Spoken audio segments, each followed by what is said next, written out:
sama-sama berbagi apa yang kita miliki bersama. Mudah-mudahan menjadi amal jariah dan manfaat untuk kita semua. Saya Muhammad Saim, saya mahasiswa semester 2 di Universitas Terbuka di program studi matematika S1, dan alhamdulillah masih aktif uh, di program tersebut. Kebetulan juga karena saya ada mata kuliah di pendidikan agama Islam ini, jadi saya kira bisa sama-sama berbagi lah apa yang kita pelajari, apa yang kita pahami, ya. Kita diskusi bersama terkait apa yang kita dapatkan. Mudah-mudahan bukan hanya belajar, bukan hanya paham saja, tapi kita sama-sama mendapatkan barokah dari majelis ilmu ini. Tentu yang kita pelajari adalah ilmu agama, dan ini adalah kewajiban, termasuk bagian dari kewajiban kita sebagai seorang muslim untuk mempelajari agama lebih baik, sehingga keimanan, sehingga amal soleh kita diridhoi dan diterima oleh Allah Subhanahu wa taala. Baik rekan-rekan sekalian, insya Allah untuk pertemuan ini kita kita akan masuk untuk modul 1 ya, modul 1. Saya sudah lampirkan beberapa file. Ini saya coba himpun file modulnya. Kita akan berfokus dulu di modul 1. Saya konfirmasi lagi untuk share screen-nya sudah tertampil ya di layar rekan-rekan sekalian. Di kapan gue punya rumah ini? Nanti, sabar. Baik. Agak delay ya sebentar ya. Agak delay. Oke, sebelum kita masuk kepada pembahasan utama di modul 1, pembahasan awal,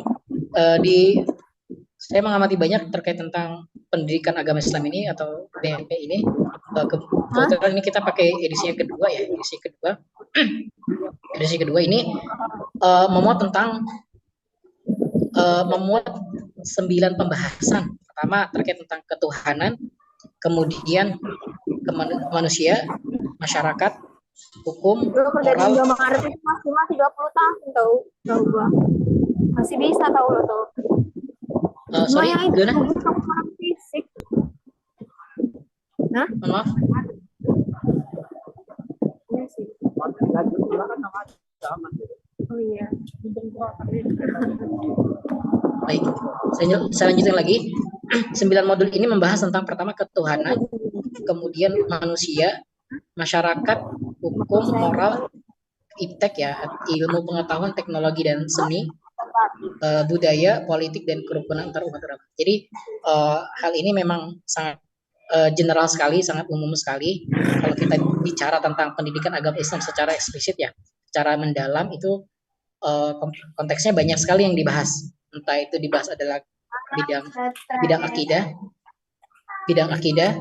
ataupun ada juga yang disebut dengan fikih, atau ada juga yang disebut dengan kebahasaan itu ya mengikut tentang bahasa Arab.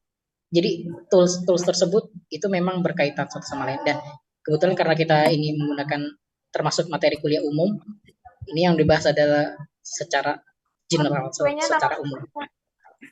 Baik, selebihnya silakan dibaca kembali saja untuk pendahuluan tinjauan mata kuliah. Kita coba akan masuk kepada pembahasan pertama di modul 1 ya. Pembahasan pertama.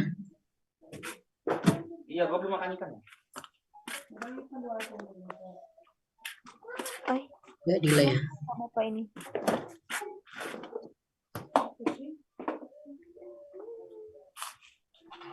Mak, ada ini nggak duit nggak? Mau minta 2.000 aja. Mau beli itu mie. Itu langsung gercep aku buat grup. Mantap grup S1. Baik. Rekan-rekan sekalian yang dimuliakan oleh Allah Subhanahu wa taala, kita akan membahas tentang bentuk dari keimanan dan ketakwaan. Tentu kalau kita bicara keimanan itu bila kita bicara secara mendalam, pasti kita harus tahu dulu secara makna. Begitu juga ketakwaan itu pasti juga kita harus tahu dulu apa sih yang dimaksud dengan takwa itu, apa sih, berasal dari kata apa takwa itu ya. Nah, rekan-rekan sekalian, keimanan itu kalau kita sederhanakan saja ya, kita sederhanakan. Keimanan itu adalah bentuk keyakinan atau kepercayaan. Kita sebagai umat muslim, maka kita mengimani Tuhan kita atau mengimani Rob kita. Begitu juga keyakinan kita adalah keyakinan yang dibawakan oleh risalah Nabi Shallallahu Alaihi Wasallam, Nabi Muhammad. Maka tentu keimanan ini merupakan hal yang sangat fundamental, hal yang sangat penting dalam menjalankan keagamaan. Ya. Kemudian dikaitkan tentang ketakwaan. Jadi kalau kita sudah iman, maka ada konsekuensi yang terjadi. Jadi kalau kita katakanlah kita sudah bersyahadat, sudah meyakini, sudah iman kepada Allah dan kepada Rasul, maka ada konsekuensi yang terjadi, yaitu kita harus bertakwa. Yaitu kita menjalani apa yang Allah perintahkan, kita mengikuti, kemudian kita menjauhi apa yang Allah larang.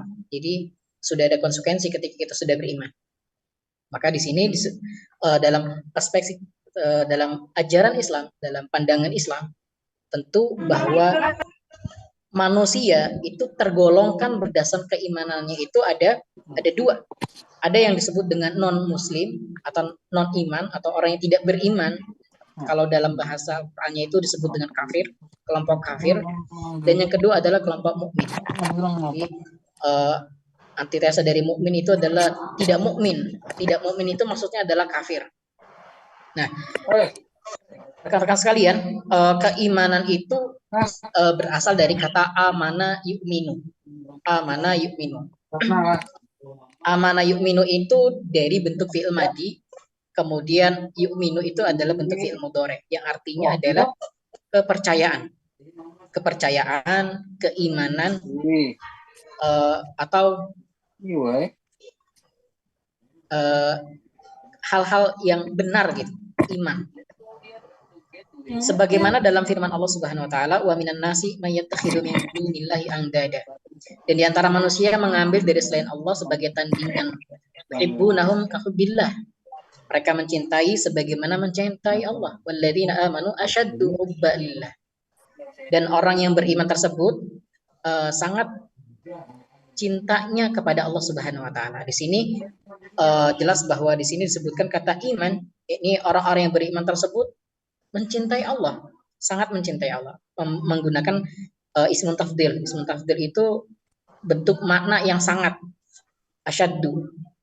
Bentuk sangat cinta kepada Allah Subhanahu wa taala. Walau yaral ladzina zalamu idh yarawna al'adzaba anna al-quwwata lillahi jami'a. Dan jika sekiranya orang-orang yang berbuat zalim itu mengetahui ketika mereka melihat azab, maka sesungguhnya seluruh kekuatan tersebut itu adalah milik Allah Subhanahu wa taala. Sesungguhnya wa annallaha syadidul azab. Dan sesungguhnya Allah Subhanahu wa taala sangat keras azabnya. Jadi di sini adalah bentuk keimanan kepada Allah Subhanahu wa taala merupakan bagian dari kecintaan kita kepada Allah. Jadi kita iman kepada Allah, maka ada konsekuensi yang terjadi tadi. Konsekuensi bahwa Allah Subhanahu wa taala menetapkan sesuatu, kita ikuti. Bahwa Allah Subhanahu wa taala melarang sesuatu, kita jauhi. Itu. Jadi sangat berkaitan tentang ketakwaan. Seperti yang tadi dijelaskan bahwa asyaddu hubbalillah, asyaddu itu sangat, atau dalam tadi kaidah dalam bahasa Arab itu asyaddu, sangat, ismun tafdhil dari kata syaddu. Kemudian hubba itu bentuk kecintaan lillahi, untuk Allah. Jadi sikap kita sebagai seorang mukmin menunjukkan kecintaan kita yang luar biasa kepada Allah Subhanahu wa taala. Ya, dan itu kita tunjukkan hanya kepada Allah Subhanahu wa taala. Kemudian kecenderungan tersebut diikuti dengan tadi perintah-perintah Allah dan larangan-larangannya. Seperti itu. Kemudian iman juga ternyata disebut dengan kata akdun. Akdun. Apa yang dimaksud dengan akdun? Akdun itu artinya ikatan atau hal-hal yang dapat digabungkan. Makanya ada yang disebut dengan iman, ada yang disebut dengan akidah, kemudian juga ada yang disebut dengan tauhid. Iman, akidah, tauhid. Kalau kita runtut secara kita runtut satu persatu itu panjang sekali. Jadi dan tentu itu punya makna sendiri-sendiri. Iman, kemudian ada akidah, kemudian ada tauhid. Sebenarnya maknanya menuju satu hal, tetapi memiliki banyak yang difokuskan gitu. Kalau iman itu adalah secara umum, kalau akidah itu agak lebih mendalam lagi akidah. Jadi hakikatnya adalah akidah kita kepada Allah Subhanahu wa taala adalah mentauhidkannya. Jadi saling berkaitan tetapi punya makna sendiri. Akdun itu dari kata aqada ya'qudu, artinya adalah mengikat. Nah, jadi kalau misalkan disebut dengan akidah, itu adalah ikatan. Jadi ikrar kita itu, komitmen kita dalam mengucapkan syahadat itu tidak hanya sekedar datang dari lisan, tetapi kita ucapkan dari lisan, kemudian kita tanamkan dalam hati, kemudian kita tunjukkan dari lisan tadi, kemudian hati tadi untuk kita amalkan. Ya, jadi iman itu tidak hanya sekedar lisan, tapi dikuatkan dalam hati, kemudian dilakukan atau diamalkan dalam jawari. Jawari itu amal-amal perbuatan. Nah, kemudian tadi akdun adalah ikatan, kemudian kolbun itu adalah hati atau psikis yang berfungsi untuk memahami informasi tadi. Sebagaimana dalam firman Allah Subhanahu wa taala, "Walaqad dzara'na li jahannama katsiran minal jinni wal insi," dan sungguh kami telah sediakan neraka jahanam tersebut kebanyakan dari jin dan manusia.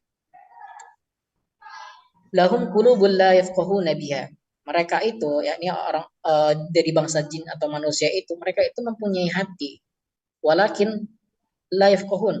Akan tetapi mereka itu enggak paham apa yang diajarkannya, apa yang dimilikinya. Walahum a'yunun la yubsiruna biha.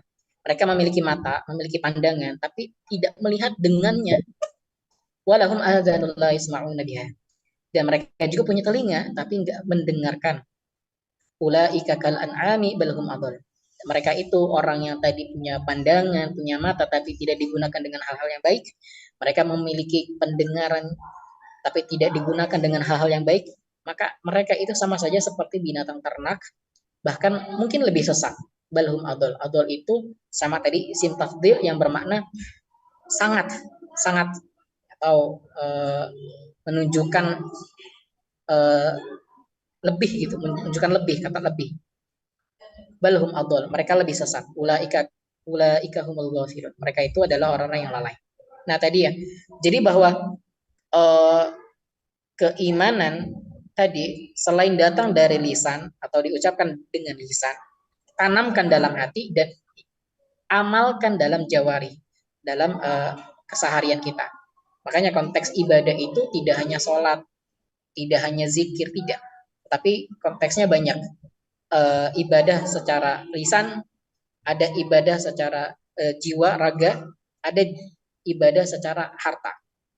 Maka banyak sekali ya para ustadz-ustadz kita membahas hal tersebut ya. Jadi ada yang disebut dengan ibadah lisan, kemudian ada ibadah harta, kemudian juga ada ibadah jiwa raga. Ibadah lisan seperti kita bersolawat, kita berzikir, kita bertasbih, dan lain sebagainya. Kita membaca Al-Quran. Kemudian ada yang disebut dengan ibadah jawari atau ibadah anggota tubuh, seperti kita sholat, kita membantu orang, dan lain sebagainya. Kemudian ada ibadah harta, ada yang disebut dengan infak, sedekah, kemudian ada zakat dan lain sebagainya. Itu merupakan bagian dari konsekuensi seorang yang sudah beriman melaksanakan hal-hal tersebut. Jadi mengikrarkan segalanya, membuat komitmen penuh untuk meraih kecintaan, meraih ridha Allah Subhanahu wa taala.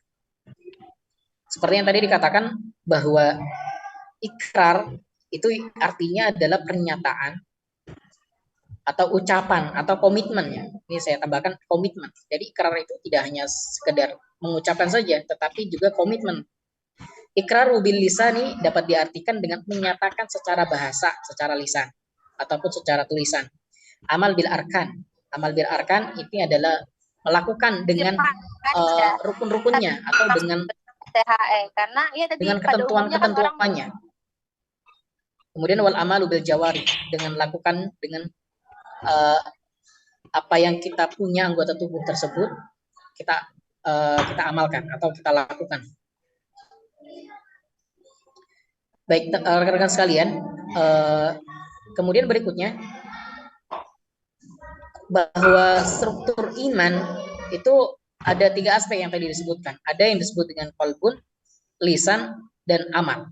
Qalbun itu hati, lisan itu adalah ya, lisan atau ucapan, kemudian perbuatan al-amal atau pengamalan. Maka iman itu didefinisikan dengan pendirian yang diwujudkan dalam bentuk bahasa dan juga perilaku. Jadi tidak sekedar secara bahasa saja, tapi juga amal atau perbuatan. Sehingga pengertian ini diterima. Istilah iman identik dengan kepribadian manusia seutuhnya atau pendirian yang konsisten. Jadi tadi ya, komitmen tinggi bahwa seorang muslim untuk menjalankan hal-hal yang diperintahkan dan juga menjauhi apa yang dilarang oleh Allah Subhanahu wa taala. Nah, ini terkait tentang konsekuensi seorang yang mukmin, seorang yang teguh beriman kepada Allah Subhanahu wa taala. Berikutnya, di dalam Al-Qur'an itu antitesa atau lawan dari iman itu adalah kufur atau kafir. Al-kufru atau kafir itu artinya kalau secara bahasa adalah menutup. Jadi kenapa disebut dengan menutup? Menutup itu berarti artinya tidak iman, ya. Karena kalau sudah iman itu berarti terbuka. Terbuka artinya meyakini sesuatu. Iman kepada Allah, ini sesuatu tersebut adalah iman kepada Allah dan iman kepada Rasul dan lain sebagainya. Sedangkan kalau kufur itu adalah menutup. Menutup artinya berarti tidak mengimani, tidak mempercayai, atau dalam bahasa lain mengingkari. Sehingga kalau kita bicara iman itu pasti kadang-kadang lawannya adalah kufur. Atau kalau misalkan ada konteks yang lain, ada yang namanya disebut dengan zolim. Di dalam Al-Quran disebutkan, alam tara ilal ladzina utu nasiban minal kitab yu'minuna bil jibti wat taguti wa yaqulun lil ladzina kafaru haula'i ahda minal ladzina amanu sabila. Di sini menyatakan bahwa ayat ini menjelaskan kepada kita bahwa kata iman itu dirangkai dengan kata jibti dan tagut atau syaitan. Sehingga jibti, tagut atau syaitan ini adalah apa yang disembah selain Allah Subhanahu wa taala. Artinya orang yang mengingkari Allah Subhanahu wa taala. Kemudian kata iman juga kadang dikaitkan dengan kata batil. Kata batil ini artinya adalah yang tidak benar, Kalau batil itu lawan katanya adalah al-haq. Al-haq itu benar, sedangkan batil adalah tidak benar atau yang tidak sesuai. Kemudian juga disebutkan awalam yakfihim anna anzalna 'alaikal kitab yutla 'alaihim inna fi dzalika la rahmah wa dzikra liqaumin yu'minun. Kemudian di sini disebutkan dan apakah tidak cukup bagi mereka bahwa kami telah menurunkan kitab, yakni menurunkan Al-Qur'an kepadamu yang dibacakan kepada mereka. Sesungguhnya pada yang demikian itu adalah rahmat dan peringatan bagi kaum muslimin, bagi kaum yang beriman. Artinya Allah Subhanahu wa taala sudah memberikan kepada manusia itu adalah Al-Qur'an, pedoman hidup. Tetapi ada banyak orang yang tidak mentelaahnya, banyak orang yang tidak mempelajarinya sehingga mereka itu tersesat atau kufur kepada Allah Subhanahu wa taala. Padahal diturunkannya Al-Qur'an itu adalah sebagai rahmat, sebagai peringatan juga untuk siapa? Untuk orang-orang yang beriman. Di sini jelas ya bahwa Al-Qur'an sebagai pedoman hidup, Al-Qur'an sebagai tahkim sebagai hukum. Ya, jadi tidak sekedar ibadah saja kita membaca Al-Qur'an termasuk ibadah, tidak. Tapi hakikat dari Al-Qur'an itu adalah kita pelajari dan kita amalkan. Jadi tidak sekedar kitab suci yang dibaca saja, tidak. Tetapi juga untuk dipahami, dipelajari, dan juga diamalkan. Karena Al-Quran itu memuat banyak hal tentang kehidupan, baik kehidupan dari hal yang kecil ataupun hal yang besar. Semua telah diatur. kemudian juga dimubayyankan, ditabyinkan, diperjelas dalam konteks-konteks yang ada di dalam Quran itu dengan adanya hadis atau qaulun Nabi Shallallahu Alaihi Wasallam. Karena kalau kita seorang muslim, kalau kita seorang mukmin, tidak cukup untuk hanya mengandalkan Al-Quran saja, maka kita perlu adanya as-sunnah atau hadis Nabi Shallallahu Alaihi Wasallam sebagai penjelas apa yang ada di dalam Al-Quran. Karena kalau kita konteksnya di dalam Al-Quran itu disebutkan wa aqimus sholata wa atuz zakat. Allah Subhanahu wa taala memerintahkan kita untuk sholat dan menunaikan zakat. Tetapi dalam Al-Quran sendiri itu tidak menjelaskan bagaimana tata cara sholat, bagaimana cara membaca sholat. Tidak, tapi itu dijelaskan oleh as-sunnah dalam hadis Nabi Shallallahu Alaihi Wasallam. Itu juga konteks-konteks yang lain. Jadi kita perlu Al-Quran, kita juga perlu as-sunnah sebagai pendamping, penjelas di dalam Al-Quran tersebut. Kembali lagi bahwa kata iman itu juga dikaitkan tentang hal-hal yang positif. Walladzina yu'minuna bima unzila ilaika wa ma unzila min qablik. Orang-orang yang beriman kepada Al-Quran yang diturunkan kepadamu, juga beriman kepada kitab-kitab Allah yang diturunkan sebelummu, serta mereka yakin akan adanya akhirat. Wabil akhirati hum yuqinun. Kemudian juga disebutkan amanar rasulu bima unzila ilaihi mir rabbih wal mu'minun. Dan Rasul yaitu Nabi Muhammad SAW telah beriman kepada apa yang diturunkan kepada Rabb-Nya. Dan demikianlah orang-orang yang beriman. Kullun amana billahi wa malaikatihi wa kutubihi wa rusulihi la nufarriqu baina ahadin min rusulihi. Qalu sami'na wa ata'na ghufranaka rabbana wa ilaikal masir. Semuanya itu beriman kepada Allah Subhanahu wa taala, baik itu dari malaikat. Kemudian kita beriman kepada kitab-kitabnya, kemudian kita beriman juga kepada rasulnya, kepada utus-utusannya. Kemudian mereka berkata, wa qalu sami'na wa ata'na. La nufarriqu baina ahadin min rusuli. Mereka berkata, kami tidak membedakan antara seorang daripada rasul-rasulnya. Kemudian wa qalu sami'na wa ata'na ghufranaka rabbana wa ilaikal masir. Dan mereka berkata, kami dengar dan kami taat, ampunilah kami wahai Tuhan kami, dan kepada Engkau lah tempat kembali.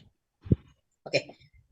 Rekan-rekan sekalian, bahwa di dalam tadi surah Al-Baqarah ayat 285 atau di penghujung ayat surah Al-Baqarah ini menunjukkan bahwa kita sebagai seorang mukmin itu tidak cukup untuk beriman kepada Allah saja, tapi juga kita beriman kepada malaikatnya, beriman juga kepada kitab-kitabnya, beriman juga kepada rasulnya atau utusan-utusannya, sehingga keimanan tersebut lengkap, dan itu hakikatnya adalah perintah Allah Subhanahu wa taala kepada para hamba-hambanya. Kemudian berikutnya tentang implikasi keimanan. Jika iman diartikan percaya atau tadi hal yang diyakini, maka ciri-ciri orang yang beriman itu tidak ada yang mengetahuinya kecuali hanya Allah. Karena yang tahu isi hati seseorang hanyalah Allah. Artinya kita meyakini bahwa Allah Subhanahu wa taala Rabb semesta alam, kemudian juga Maha mengetahui, sehingga tidak ada yang tahu kecuali hanya Allah Subhanahu wa taala. Secanggih apapun teknologi, secanggih apapun manusia, kemajuan teknologi ya, pengetahuan, ataupun secerdas apapun manusia, tidak akan ada orang yang bisa melewati kemampuan Allah Subhanahu wa taala. Karena pengertian iman tadi kembali lagi, pengertian iman sesungguhnya meliputi aspek kalbu, kemudian ucapan dan perilaku.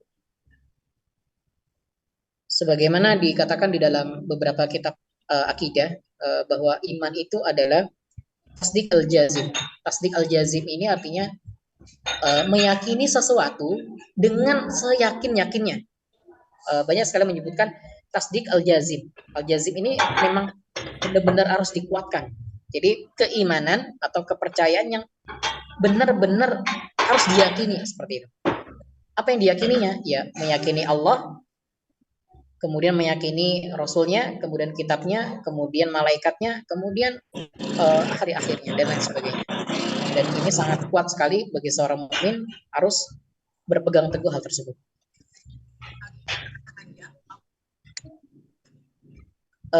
Kemudian iman itu tadi meliputi aspek kolbu, ucapan dan perilaku. Jadi meyakini Allah Subhanahu wa taala, mengikrarkannya secara lisan, kemudian mengamalkannya dengan anggota tubuh kita. Perintah sholat kita ikut sholat, perintah zakat kita berzakat, kemudian kita diwajibkan berhaji, bila mampu kita berhaji, seperti itu dan sebagainya. Kemudian berikutnya kita akan masuk kepada ciri-ciri orang yang beriman. Nah, jadi sebenarnya ciri-ciri itu banyak sekali ya, rekan-rekan sekalian. Ciri-ciri yang disebutkan di sini memang terbatas sekali.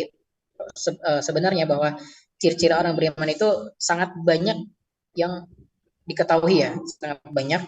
Tapi di sini menyebutkan beberapa. Barangkali beberapa ini merupakan mewakili dari bagian-bagian yang lainnya. Yang pertama adalah tawakal. At-tawakal.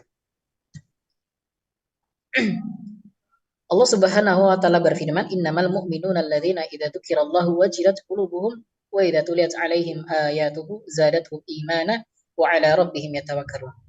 Surah Al-Anfal ayat kedua, bahwa sesungguhnya orang-orang yang beriman adalah kalau disebutkan ayat-ayat Allah, ketika dibacakan ayat-ayat Allah, wajilat qulubuhum. Artinya hatinya itu tergerak atau bergetar dalam konteks merasa tersentuh gitu. Wa idza tuliyat 'alaihim ayatuhu zadatuhum imanan. Kemudian kalau misalkan ketika disebutkan kalimat-kalimat Allah, kalamullah, hatinya itu bergetar, artinya tergerak, tersentuh karena ayat-ayat yang tadi dibacakannya.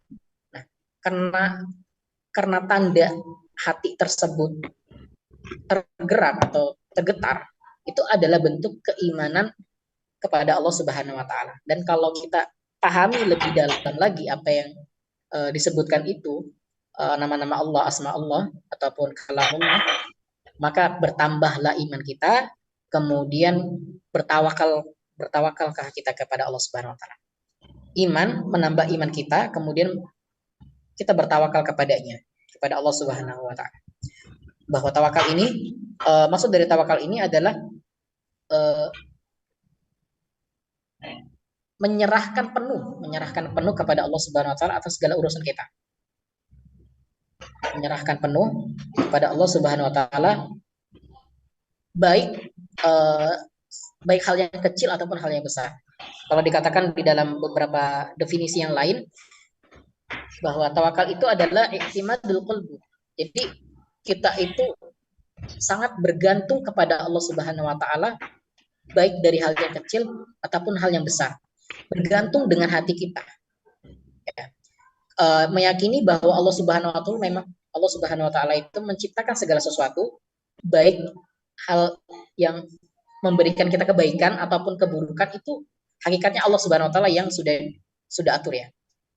Hal yang baik ataupun hal yang buruk itu sebenarnya datang dari Allah Subhanahu wa taala. Nah, kita sebagai hambanya, sebagai orang mukmin, kita bertawakal. Artinya apa yang terjadi kepada kita, baik hal yang buruk ataupun hal yang baik, itu kita serahkan penuh kepada Allah Subhanahu wa taala. Jadi urusan-urusan kita baik di dunia ataupun urusan kita dalam ibadah, itu bentuk kita menyerahkan penuh kepada Allah Subhanahu wa taala, karena Allah Subhanahu wa taala adalah sang pengatur kita, sang pengatur atau sang pencipta kita. Maka ketika kita sudah bertawakal kepada Allah, ada yang disebut dengan al-isti'anah. Oh ya, katanya. Al-isti'anah.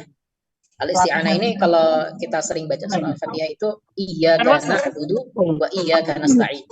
Hanya kepadanya lah kita beribadah dan hanya kepadanya lah kita meminta pertolongan. Jadi setelah tanda kita bertawakal juga itu adalah isti'an. Isti'an itu artinya meminta pertolongan. Kalau Allah Subhanahu wa taala mentakdirkan kita suatu hal, maka kita beristi'anah. Kita meminta kepada Allah Subhanahu wa taala, kita meminta pertolongan, kita memohon perlindungan. Nah, ini perlindungan dari hal yang buruk kepada Allah dengan rahmat yang baik dan lain sebagainya. Nah, ini bentuk dari tawakal kita kepada Allah. Tawakal pada arti yang lain bahwa orang yang menyandarkan berbagai aktivitasnya atas perintah Allah, ya, jadi tadi bahwa i'timad, menyandarkan atau berserah diri atas segala apa yang ditakdirkannya, karena itu adalah bentuk dari rencana atau ciptaan Allah Subhanahu wa taala. Kemudian seorang mukmin makan bukan didorong oleh perutnya yang lapar, akan tetapi karena sadar akan perintah Allah. Masya Allah, ini sangat indah sekali. Jadi apa yang terjadi, baik hal yang kecil, itu sebenarnya datang dari Allah Subhanahu wa taala. Bahkan kalau kita tadaburi lebih dalam, daun yang jatuh di antara pepohonan itu adalah atas kuasa Allah. Jadi tidaklah daun itu jatuh kecuali hanya kuasa Allah Subhanahu wa taala. Atau hewan-hewan yang kecil, hewan-hewan yang kecil yang mungkin kita nggak bisa lihat, itu sebenarnya bisa hidup karena kuasa Allah, bukan karena uh, bukan karena kuasa yang lain. Nah, ini adalah bentuk bahwa semua yang terjadi di muka bumi ini atau semua makhluk yang hidup itu terjadi karena kuasa Allah Subhanahu wa taala.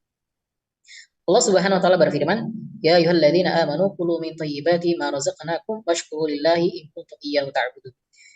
Hai sekalian orang-orang yang beriman, makanlah dari apa yang baik darimu, kemudian kami telah rizkikan kepadamu, maka bersyukurlah kepada Allah Subhanahu wa taala jika hanya kepadanya lah kamu menyembah. Jadi kita meyakini bahwa Allah Subhanahu wa taala itu sudah memfasilitasi kita adanya, katakanlah hewan ternak, makanan, minuman, kemudian air, itu adalah bagian dari rezeki Allah Subhanahu wa taala. Kemudian apa tugas kita? Apa yang kita lakukan? Yang kita lakukan adalah mensyukuri atas apa yang Allah sudah berikan kepada kita. Dan ketika kita bersyukur apa yang Allah sudah berikan kepada kita, itu merupakan bagian dari ibadah kepada Allah Subhanahu wa taala. Asyukur. Makanya ketika kita mendapatkan hal yang baik, kita mengucapkan alhamdulillah. Alhamdulillah. Itu bagian dari rasa syukur kita kepada Allah. Kemudian rasa syukur kita kepada Allah Subhanahu wa taala dengan konteks yang lain adalah ketika Allah sudah memberikan kita kesehatan, ketika Allah sudah memberikan kita mata yang sehat, telinga yang sehat, pendengaran yang sehat, kemudian anggota tubuh yang sehat, kita lakukan apa yang Allah berikan tadi, kita gunakan dengan hal-hal yang baik. Memandang hal-hal yang baik, mendengar hal-hal yang baik, kemudian ada mulut, kita bisa berbicara, kita gunakan dengan hal yang baik. Kemudian ada anggota tubuh kita yang lainnya, kita gunakan dengan hal yang baik. Nah, ini merupakan bagian dari rasa syukur kita, dari apa yang Allah sudah berikan kepada kita, untuk kita lakukan demi ibadah kepadanya. Dan ini ayat yang ini menegaskan kepada kita, kalau Allah sudah berikan kepada kita suatu hal, kita sudah difasilitasi banyak, kemudian kita bersyukur, dan itu adalah bentuk dari keibadah ubudiyah kepada Allah Subhanahu wa taala. Rekan-rekan sekalian, kemudian dalam konteks Islam yang lain, bila makan pada hakikatnya melaksanakan perintah Allah supaya fisik kuat untuk beribadah dalam arti luas kepadanya. Jadi makan itu tidak sekedar hak dari tubuh kita saja, tetapi kita barangkali kita bisa niatkan makan minum kita itu adalah dalam rangka ibadah kepada Allah. Karena kalau kita niatkan itu untuk Allah, maka itu akan menjadi pahala untuk kita. Jadi rasa lapar kita minum, rasa lapar kita makan, rasa haus kita minum. Lapar dan haus itu adalah bentuk dari datang dari kuasa Allah Subhanahu wa taala. Kemudian rasa lapar itu kita lawan dengan rasa kenyang, itu bentuk dari rasa, kita harus tumbuhkan rasa syukur. Begitu juga haus. Ketika kita merasa haus, kita minum, itu akan memberikan kita kenikmatan menghilangkan rasa haus itu dengan rasa tidak haus tadi, rasa kenyang dengan air. Sehingga rasa syukur itu mendatangkan kebaikan untuk kita, yakni yang tadinya kita merasa tersiksa dengan rasa lapar, tersiksa dengan rasa haus, kita jadikan kenikmatannya tadi kita sudah tidak lapar lagi, kita sudah tidak haus lagi, demi melanjutkan proses ibadah kita. Proses ibadah kita kepada Allah Subhanahu wa taala. Agar apa? Agar ibadah tersebut bisa lebih maksimal, agar ibadah tersebut bisa lebih baik daripada sebelumnya. Nah, ini konteksnya yang luas, bahwa apa yang Allah sudah berikan kepada kita, kita syukuri, kita kita lanjutkan dengan aktivitas ibadah kepada Allah Subhanahu wa taala dengan semaksimal dan sebaik mungkin dari sebelumnya. Tadi ya, bahwa ciri dari keimanan itu adalah tawakal berserah diri, menyandarkan semua hal itu hanya kepada Allah Subhanahu wa taala. Kemudian yang kedua, merasa mawas diri atau bersikap ilmiah. Merasa mawas diri ini konteks lainnya adalah al-ihsan. Di dalam hadis Jibril menyebutkan, hadis yang panjang, bahwa al-ihsan itu ang ta'budallaha ka'annaka tarahu fa in lam takun tarahu fa innahu yarak. Kita beribadah kepada Allah Subhanahu wa taala seakan-akan kita melihatnya, seakan-akan kita melihat Allah Subhanahu wa taala. Fa in lam takun tarahu, kalaupun kita enggak melihat Allah. Ini permisalan yang sangat menarik ya, bahwa kita itu merasa diawasi oleh Allah Subhanahu wa taala. Kita itu merasa diamati oleh Allah Subhanahu wa taala, sehingga proses ibadah kita itu harusnya lebih khusyuk, harusnya lebih khidmat. Karena apa? Karena tadi kita seakan-akan diawasi, dimonitori oleh Allah Subhanahu wa taala. Kalaupun kita enggak mampu untuk melihatnya, dalam arti konteks batin, fa in lam takun tarahu fa innahu yarak. Kalaupun kita merasa tidak melihat Allah, tetapi kita harus yakini, kita tanamkan bahwa fa innahu yaraka, bahwa Allah sudah pasti mengawasi kita, bahwa Allah sudah pasti memonitoring kita, baik dari hal yang kecil ataupun hal yang besar, kita dilihat oleh Allah Subhanahu wa taala. Maka bentuk dari mawas diri ini bagian dari keimanan. Karena kalau keimanan itu tidak dibarengi dengan rasa mawas diri, itu tidak akan sempurna. Dalam arti lain, kalaupun ada seorang muslim ketika dia melakukan bentuk kemaksiatan, itu seakan-akan mereka tidak meyakini bahwa Allah itu mengawasinya, bahwa Allah itu tidak mengawasinya, seperti itu. Maka terjadilah orang tersebut melakukan kemaksiatan, melakukan keburukan. Bila seandainya mereka meyakini bahwa Allah Subhanahu wa taala adalah Sang Maha melihat, Sang Maha mendengar, tentu dia akan coba ikatkan dia coba akan hindari bentuk keburukan tersebut, bentuk kemaksiatan tersebut, karena yakin bahwa Allah Sang Maha Pencipta, Sang Maha mendengar, Sang Maha melihat.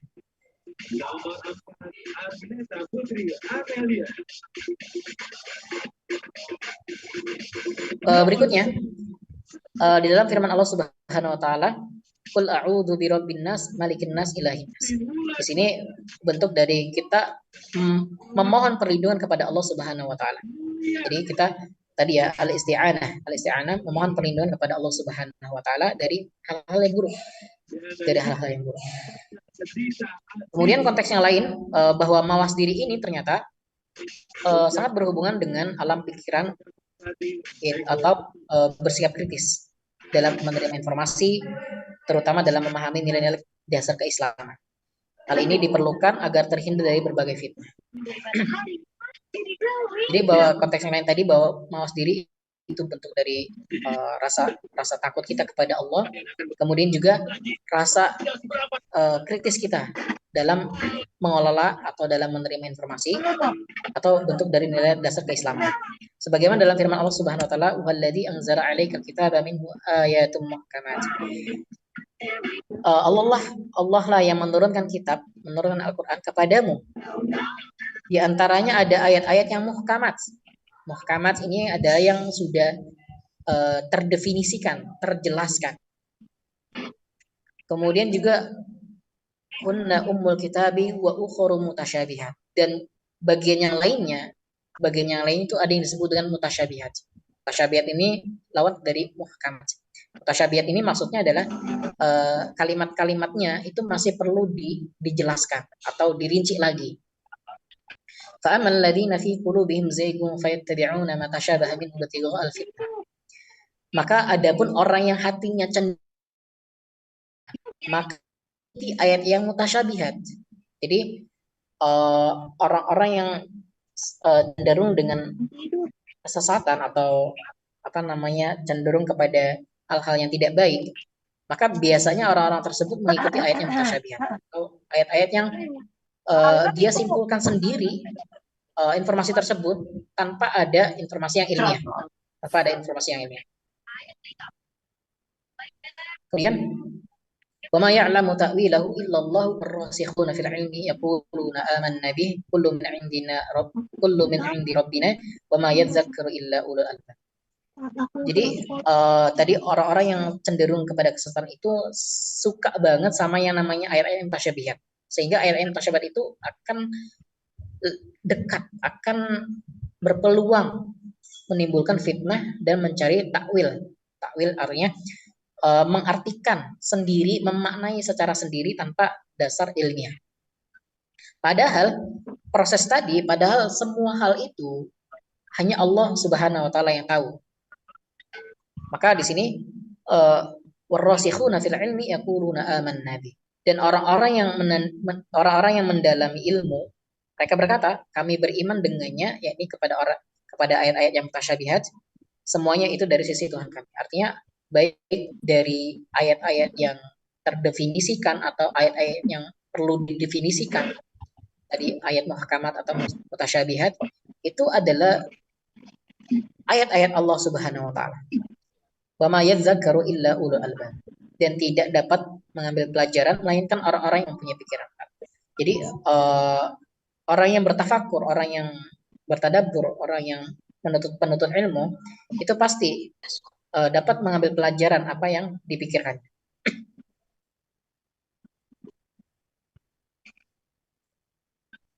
Sampai berapa ya? Oke. Kemudian yang ketiga, ada ciri-ciri di antara ciri-ciri orang beriman adalah optimisme. Optimisme adalah bentuk kita merasa positif ya, merasa positif atau merasa yakin apa yang terjadi nanti. Perjalanan hidup manusia tidak seluruhnya mulus, akan tetapi kadang-kadang mengalami berbagai rintangan dan tantangan yang memerlukan pemecahan jalan keluar. Jika suatu tantangan atau permasalahan tidak dapat diselesaikan segera, tantangan tersebut akan semakin menumpuk. Jika seseorang tidak dapat menghadapi atau menyelesaikan suatu permasalahan, maka orang tersebut dihinggapi penyakit psikis yang lazim disebut penyakit kejiwaan. Seperti frustasi, nervous, depresi, dan sebagainya.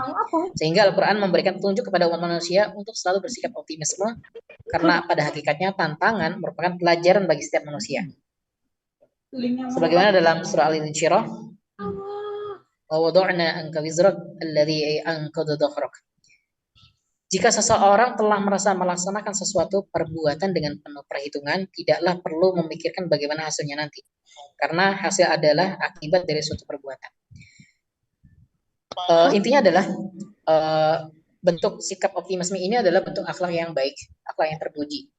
Sehingga kalau seorang muslim itu jangan sampai merasa pesimis, merasa ya udahlah, ya. Kita sebagai orang yang beriman kepada Allah Subhanahu wa taala, bahwa Allah Subhanahu wa taala sudah mentakdirkan, sudah menentukan baik buruknya seseorang, maka kita sebagai hambanya menanamkan diri kita untuk senantiasa bersikap optimis. Tadi akhlak yang terpuji, sehingga ini adalah cerminan bagi seorang muslim, bagi seorang mukmin yang iman, yakin kepada Allah Subhanahu wa taala, bahwa Allah sudah merancang takdir setiap individu hamba-hambanya. Sebagaimana dalam firman Allah Subhanahu wa taala, ya bani idhabu fatahassasu min Yusuf wa akhihi wa la tayasu min rahmatillah innahu la yayasu min rahmatillah illa al-qaumul kafirun. Di sini ayat surah Yusuf ayat 87 ini menyatakan bahwa kita dilarang untuk berputus asa, karena berputus asa itu merupakan sikap dari orang-orang kaum kafir. Ya, jadi artinya adalah kita sebagai seorang yang beriman, orang yang mukmin, orang mukmin, kita harus menanamkan rasa optimisme. Karena kalau seorang mukmin merasa pesimis dalam hidupnya, maka itu sama dengan orang-orang kafir. Karena orang kafir ini merupakan sikapnya adalah tay'as. Tay'as ini artinya berputus asa. Di sini la tay'asu min rauhillah innahu la yai'asu min rauhillah illa al-qaumul kafirun. Janganlah kamu berputus asa dari rahmat Allah. Sesungguhnya tiada berputus asa dari rahmat Allah melainkan kaum yang kafir. Jadi sikap berputus asa itu merupakan sikapnya kaum kafir, kaum kafirin. Nah, ini yang ketiga, menanamkan bagi setiap mukmin itu harus merasa optimisme di masa yang akan datang atau di setiap hal. Karena kita yakin bahwa Allah Subhanahu wa taala Maha Pemberi, Ar-Rahman, Ar-Rahim, Maha Pengasih dan juga Maha Penyayang. Tidaklah Allah Subhanahu wa taala mentakdirkan kita, menentukan kita dengan hal-hal yang buruk, tidak. Tapi kita berhusnuzon, kita berikhtiar, kita berupaya semaksimal mungkin untuk dekat kepadanya, untuk takwa kepadanya, untuk memperbanyak amal ibadah kita demi meraih ridha Allah Subhanahu wa taala. Kemudian yang keempat adalah konsisten dan menepati janji. Konsisten atau menepati janji ini sikap dari seorang mukmin juga ya. Sikap dari seorang mukmin sebagaimana dalam firman Allah Subhanahu wa taala dalam surah Al-Mu'minun. Kira-kira Al-Mu'minun. Surah Al-Mu'minun. Oke. Surah Al-Mu'minun.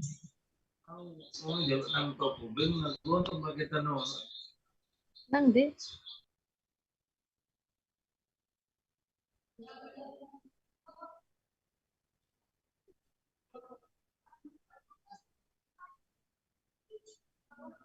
Ya, mohon maaf. Surah Al-Mu'minun.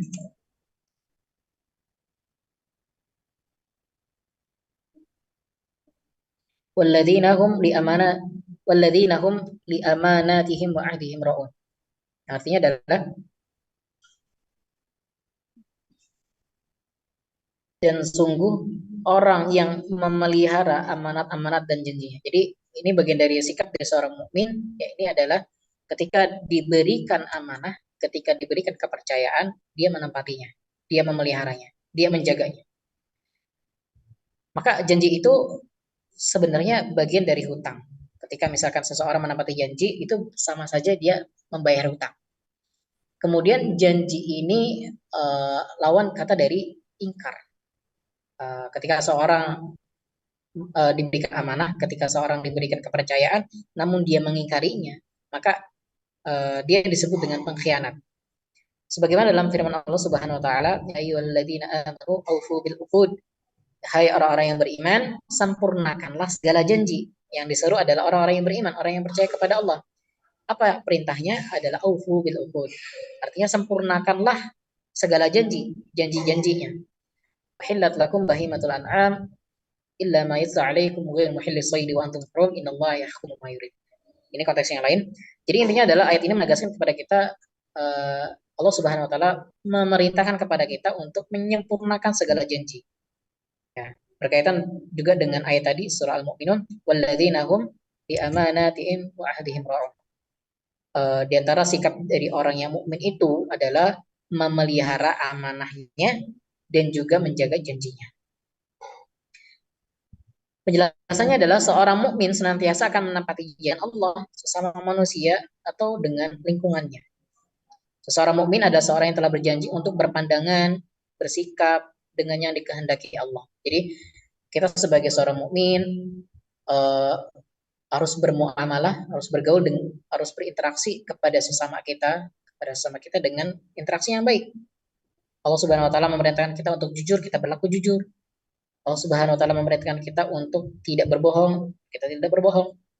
Kemudian ketika kita diberikan amanah, diberikan suatu perkara, kita jaga dengan baik, kita pelihara dengan baik, kita pegang janji tersebut, kita tunaikan janji tersebut dengan baik.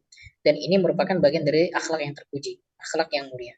Dan ini adalah perintah Allah Subhanahu wa taala untuk menjaga amanah atau menjaga janji.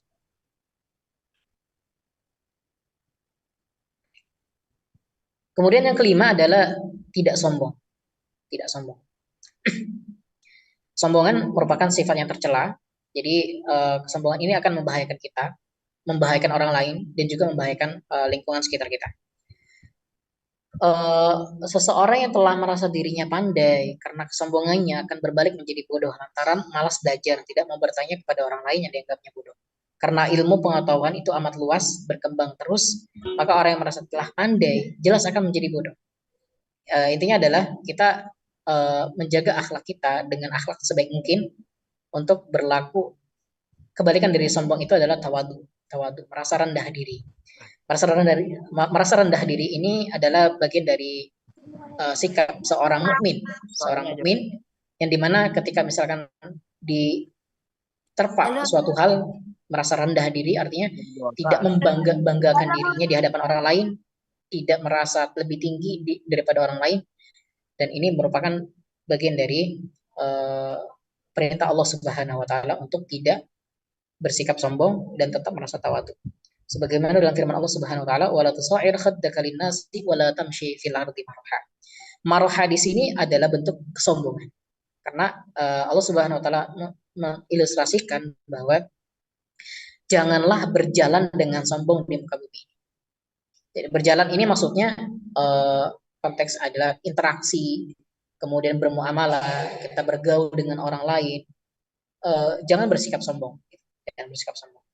Karena sombong itu tadi akan membahayakan kita, akan mencelakakan kita. Mencelakakan orang lain dan juga lingkungan sekitar kita. Innallaha la yuhibbu kulla mukhtalin fakhur. Sesungguhnya Allah Subhanahu wa taala tidak menyukai orang-orang yang sombong dan congkak. Dan ini sikap sombong ini adalah sikap yang dibenci oleh Allah Subhanahu wa taala. Sombongan akan membahayakan kita. Kemudian dalam konteks yang lain juga menyatakan bahwa sombong itu bisa diartikan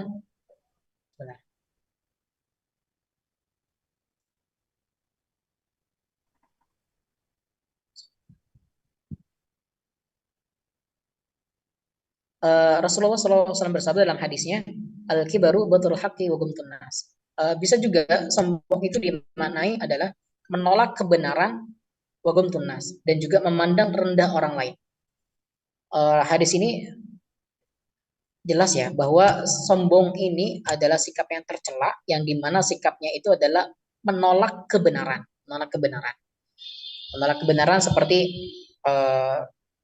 merasa dirinya lebih pandai, merasa dirinya lebih hebat daripada orang lain, sehingga kebenaran yang datang kepadanya atau islah atau nasihat yang datang kepadanya tidak menerimanya. Nah, ini bagian dari kesombongan. Kemudian juga gomtunas. Kesombongan juga bisa diartikan memandang orang lain itu dengan serendah-rendahnya. Merasa dirinya hebat, merasa dirinya lebih tinggi dari yang lain, merasa dirinya lebih paham dari yang lain. Nah, ini bagian dari kesombongan yang merupakan bagian dari sikap yang tercela. Dan Allah tadi, innallaha la yuhibbu kulla mukhtalin fakhur. Dan Allah Subhanahu wa taala sangat membenci, tidak menyukai orang-orang yang sombong dan congkak. Kemudian yang tadi berikutnya berarti 5 ya tadi ya.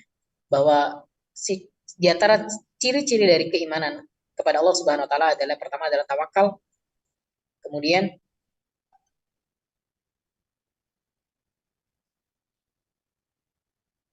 merasa mawas diri dan bersikap ilmiah, kemudian ketiga optimisme, rasa optimisme, tidak pesimis, kemudian yang keempat adalah konsisten dan menjaga janji, menepati janji, kemudian yang terakhir adalah tidak sombong.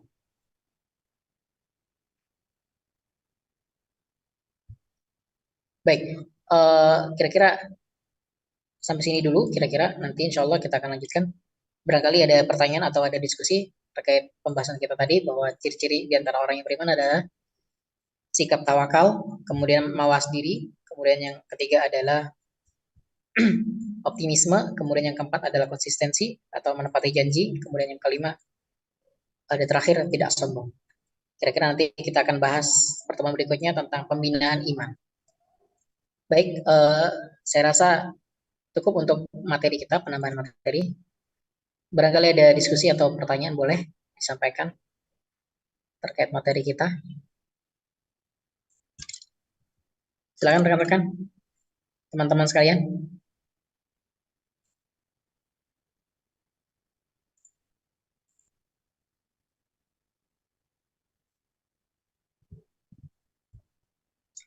Apakah ada pertanyaan atau diskusi?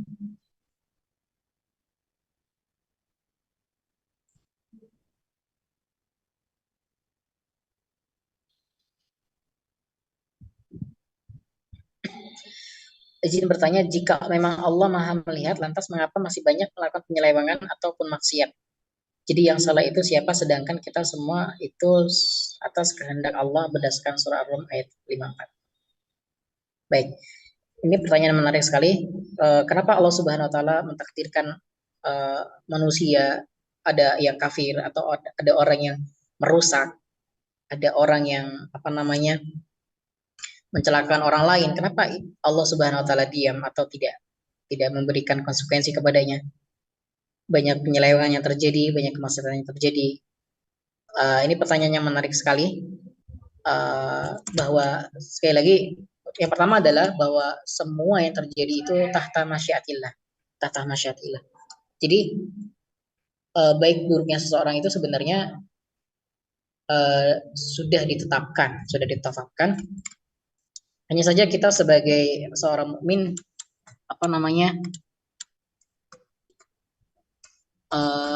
merasa optimisme tadi, merasa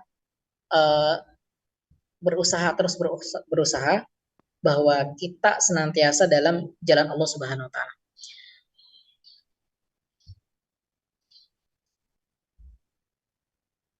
Surah Ar-Rum ayat 54 sebenarnya. Surah Ar-Rum ayat 54. Surah Ar-Rum ayat 54. Innalladzina khalaq. Surah Ar-Rum ayat 54. Allahul ladzi khalaqakum min dha'fi thumma ja'ala min ba'di dha'fi quwwah thumma ja'ala min ba'di quwwah dha'fa syaibah. Yakhluqu ma yasha' wa huwal alimul qadir. Allah Subhanahu Wa Taala yang menciptakan kamu dari keadaan lemah, kemudian Dia ciptakan kamu keadaan lemah itu menjadi kuat, kemudian Dia menjadikan kamu setelah kuat itu lemah dan beruban. Mohon maaf, kaitannya tentang ayat surah Ar-Rum ayat 54 apa?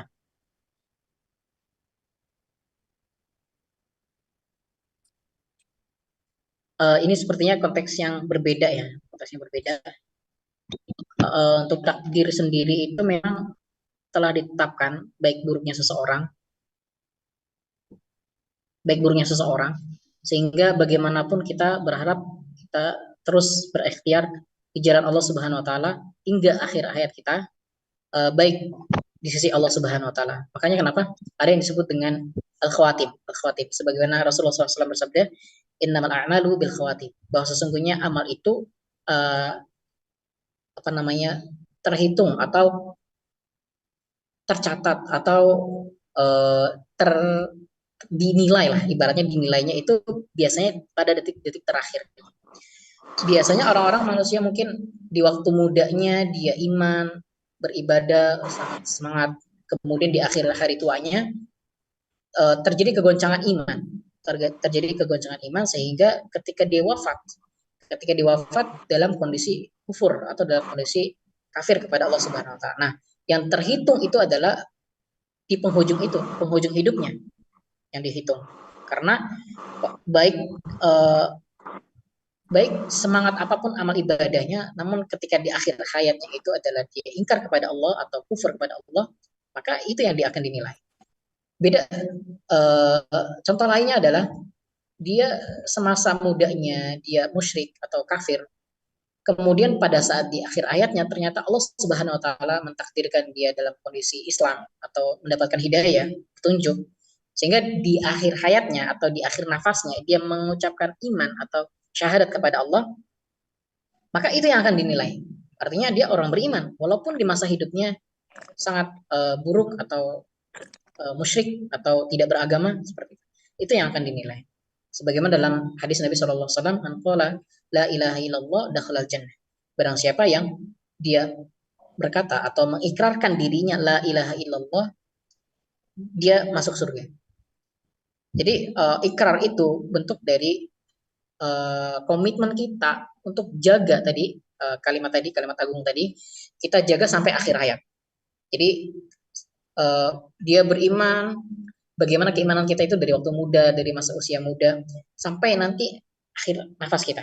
Nah, seperti itu menjaga ikrar tersebut sampai akhir. Makanya kenapa kita memohon kepada Allah Subhanahu wa taala untuk diberikan petunjuk, diberikan kita harus semakin dekat kepada Allah dengan ibadah kita, dengan amalan kita, amal soleh kita. Artinya itu supaya menguatkan keimanan. Tapi kalau seandainya hidup kita itu bukan menguatkan iman, tapi malah melemahkan iman, maka tentu itu akan jauh dari Allah Subhanahu wa taala. Nauzubillah. Jadi sekali lagi bahwa Allah Subhanahu wa taala melihat, maha mendengar, kemudian terjadinya kerusakan atau kekacauan di muka bumi ini melainkan atas takdir Allah dan karena campur tangan manusia yang merusak.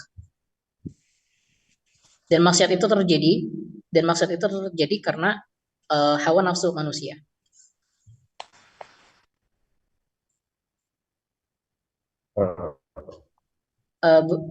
Baik, ada yang mau disusulkan atau mau ditanyakan?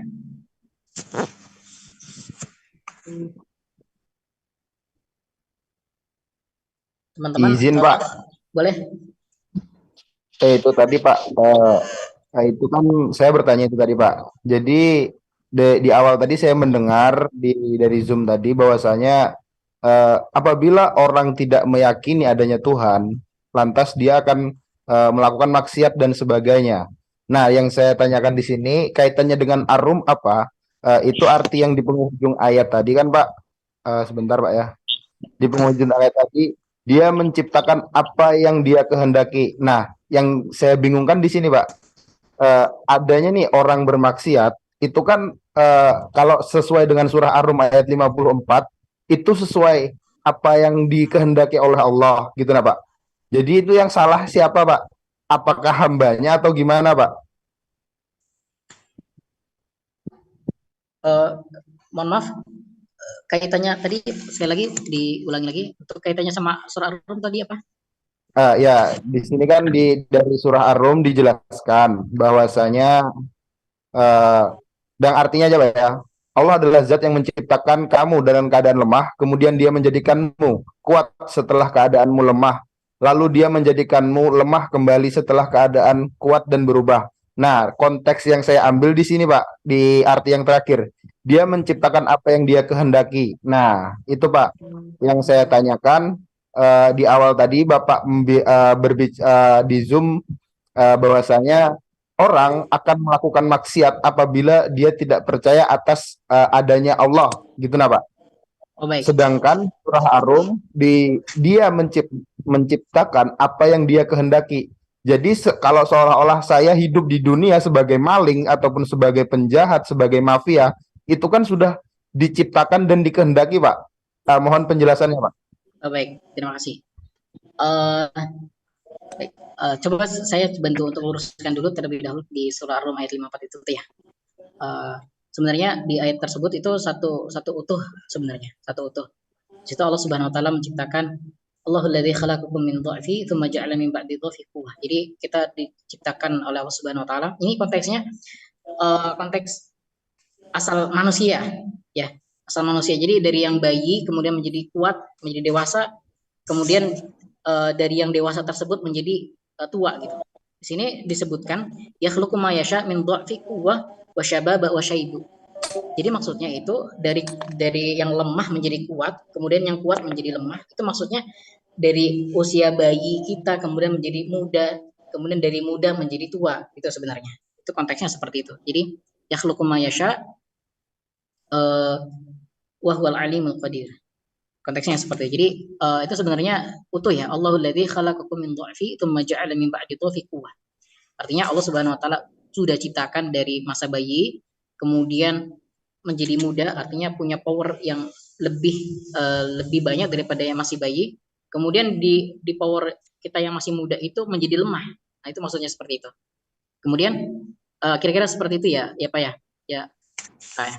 Jadi konteks ayat yang surah Ar-Rum ayat 54 itu utuh sebenarnya dari Allahul ladzi khalaqakum min dha'fi tsumma ja'ala min ba'di dha'fi quwwah. Dan ila akhirih sampai akhirnya yakhluqu ma yasha wa huwal alimul qadir. Itu yang saya bantu luruskan dulu untuk surah Ar-Rum. Kemudian terkait tentang tadi untuk takdir, namanya takdir. Takdir itu sebenarnya apa sih yang dimaksud dengan takdir? Takdir itu adalah ketentuan. Ketentuan. Ada yang disebut dengan takdir mu'allaq. Ada yang disebut dengan takdir mu'allaq. Apa itu takdir mu'allaq? Takdir mu'allaq itu adalah ketentuan Allah Subhanahu wa taala yang ikut serta peran manusia. Makanya kenapa tadi kita kan disuruh oleh Allah Subhanahu wa taala untuk senantiasa bersikap tawakal, optimisme dan lain sebagainya. Nah, jadi takdir mu'allaq ini ketentuan atau takdir Allah Subhanahu wa taala itu senantiasa menyertai peran manusia juga. Melalui apa? Melalui usaha dan ikhtiarnya. Kalau misalkan memang betul takdir itu kan sudah maktub, sudah didesain, sudah disimpan, sudah ditetapkan lah. Baik buruknya seorang itu sudah ditetapkan. Tetapi ada tadi takdir mu'allaq. Ketika takdir mu'allaq ini adalah ikut serta juga peran manusia. Kalau wah begini, orang meyakinnya begini, orang mengiranya begini. Kayaknya Allah mentakdirkan saya ini jadi orang soleh. Tetapi pada nyatanya dia malah berzina atau tidak sholat, tidak melakukan amal soleh. Itu dia hanya mengira saja, itu tidak akan terwujud menjadi orang soleh tersebut, tidak akan terwujud. Maka perlunya usaha, perlunya ikhtiar tadi ya supaya ketetapan Allah Subhanahu wa taala itu berhasil apa yang didapatkannya dan apa yang diberlakukannya gitu. Seperti itu Pak. Jadi ada yang disebut dengan takdir mu'allaq. Barangkali menjawab atau masih bingung?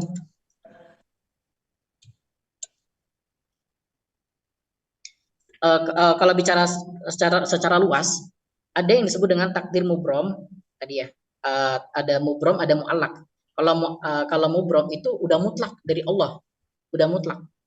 Artinya udah nggak bisa diganggu gugat. Sedangkan kalau takdir mu'allaq itu ya tadi perubahan yang terjadi, perubahan ketetapan tadi itu bisa berubah karena bergantung usaha dan ikhtiar manusia.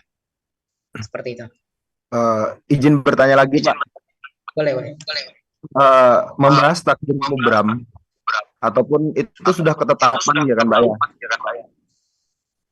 Ya. Kalau itu kan termasuk kayak kita ambil satu contoh kelamin. Tapi ada beberapa orang yang tidak puas atas takdir yang Allah berikan. Seumpama nih, saya ditakdirkan sebagai laki-laki, tapi saya tidak puas. Saya ingin mengubah diri saya sebagai perempuan. Nah, gitu itu gimana, Pak? Ya, baik. Sebenarnya itu tadi ya, perubahan jenis kelamin tadi, gender ya. Itu bentukan dari takdir mubram. Artinya memang nggak bisa diubah. Kalaupun itu diubah, itu kan tadi takdir mubram itu kan takdir yang sudah ditetapkan atau ketetapan yang memang sudah mutlak dari Allah dan tidak bisa manusia itu mengubahnya. Kalau tadi konteksnya tadi Bapak dijelaskan bahwa dia tidak menerima gendernya atau kelaminnya, itu bentuk dari kekufuran. Karena apa? Allah itu sudah menetapkan kamu A, kenapa kamu ubah jadi B? Jadi intinya adalah itu bagian dari takdir mubram, seperti gender, seperti hari kiamat itu nggak bisa diubah. Kemudian apa tadi bencana, kemudian apalagi hal yang seperti itulah, hal-hal yang memang mutlak nggak bisa manusia secanggih apapun mengubahnya. Kalaupun dia mencoba untuk mengubahnya, itu sudah melanggar dari ketentuan Allah Subhanahu wa taala. Jadi memang kalau konsep takdir itu agak kompleks ya, karena memang ini ada yang disebut dengan goibi. Jadi memang takdirnya itu nggak bisa kita terawang, nggak bisa kita kira-kira. Jadi intinya adalah kelahiran, gender, kemudian kapan dia lahir, kapan dia wafat, itu sudah memang ditetapkan, nggak bisa manusia mengubahnya. Kemudian juga tadi hari kiamat, kemudian juga bencana kematian, itu udah Ini nggak cuma bisa. sekedar tahu apa udah belajar sih dah? Cuma sekedar habis itu ada yang suara apa gitu. Nanti kita Baik. Barangkali menjawab.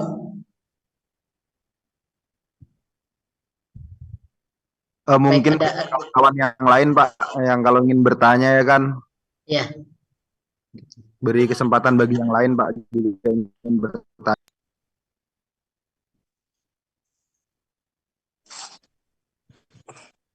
Barangkali ada yang mau bertanya atau diskusi bareng. Sebenarnya saya juga masih banyak yang kurang, jadi kalau misalkan pun salah, boleh ditambahi, boleh diingatkan. Monggo.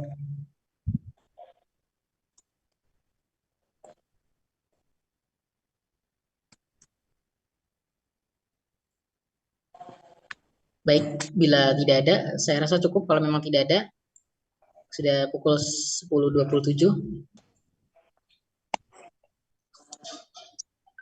Baik, tidak ada yang mau bertanya atau diskusi?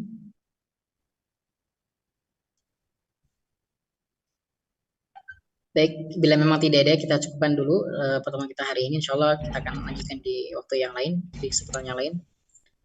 Kurang lebihnya mohon maaf. Wabillahi taufiq wal hidayah. Subhanakallahumma wa bihamdika asyhadu an la ilaha illa anta astaghfiruka wa atubu ilaik. Assalamualaikum warahmatullahi wabarakatuh. Waalaikumsalam warahmatullahi wabarakatuh. Waalaikumsalam.